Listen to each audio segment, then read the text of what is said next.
कि मैं आप लोगों को बताने वाली हूँ कि इंग्लिश में सोचते कैसे हैं। जैसे कि हम पूरे टाइम अपने इस खोपड़ी में कुछ ना कुछ बोलते रहते हैं ना, थॉट्स आते रहते हैं, ये हो गया, वो हो गया, उसने मुझे ये बोल दिया, वो वहाँ चला गया था, वो वहाँ गई थी, मैंने वो खाया, ये अच्छा नहीं था, वो अच्छा नहीं था।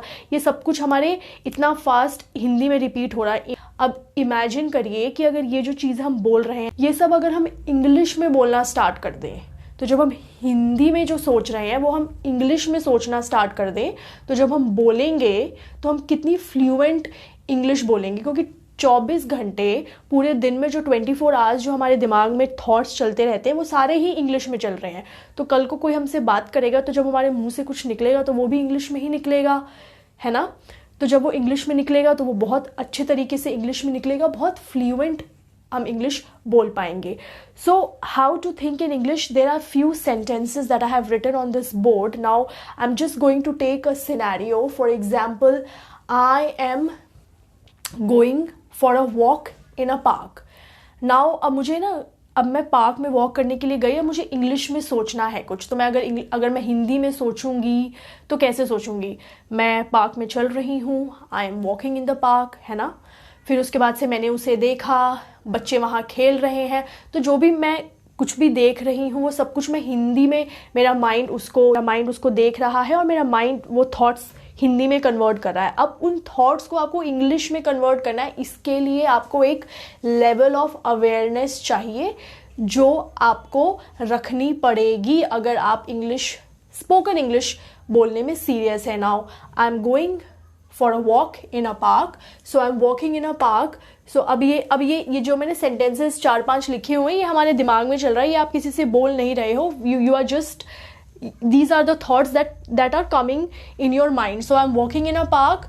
This is something you have said to yourself, that right now I am walking in a park, and while walking I saw a dog barking. So while I was walking I saw a dog barking. Now I saw children playing. This is also a sentence that is going in your mind, that is going in your head. Suddenly I saw something. Wow, what a view.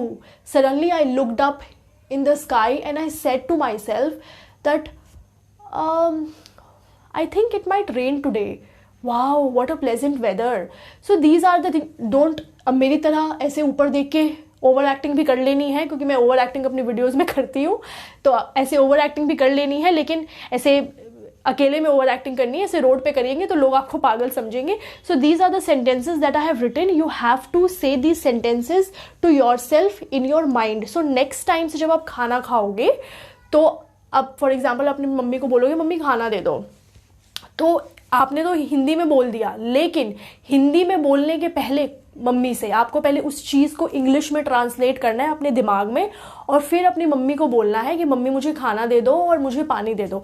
तो for example आपने बोला कि mummy मुझे पानी दे दो, तो पहले उसको इंग्लिश में आप अपने माइंड में ट्रांसलेट करिएगा, मॉम गिव मी वाटर। ये आपने इंग्लिश में बोला, सेंटेंस करेक्ट हुआ। अब बाहर बोलो, आई नो ऐसे तो करोगे तो बड़ा टाइम लग जाएगा, but this practice is only for people who are actually very serious in learning spoken English. Because आज के ज़माने में क्या है ना, English is, you all are aware that English is a global language. So somebody who is fluent in English, उसको तो life में स्ट्रगल करने की ज़रूरत ही नहीं है। उसको नौकरी ऐसे मिल जाएगी, उसको छोकरी ऐसे मिल जाएगी, उसको सब कुछ मिल जाएगा जिसको अच्छी इंग्लिश आती है। But if somebody who does not know, who doesn't speak fluent English, उसको लाइफ में स्ट्रगल्स करने की ज़रूरत पड़ेगी। Because initially, when you go out of India and there's just one language that is used across the globe, and that is English.